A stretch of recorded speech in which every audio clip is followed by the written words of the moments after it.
Apesar da pandemia, fizemos muitas reformas nós fizemos e vamos continuar fazendo.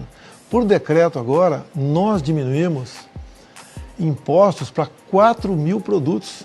Tiramos 35% do IPI de 4.000 produtos. Com o Parlamento Brasileiro, nós reduzimos os impostos estaduais ICMS, da gasolina, do álcool, do etanol, do gás de cozinha, das comunicações.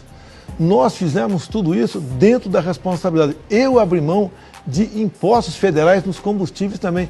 E hoje temos uma das gasolinas mais baratas do mundo. Isso, obviamente, leva a inflação para baixo, traz comida mais barato para a mesa do cidadão. Então você tem razão, é cada vez menos Estado para que você possa, através da liberdade, conseguir o sucesso na economia. Pode ter certeza, voltando agora, depois das eleições, vamos aprovar a reforma fiscal no Congresso.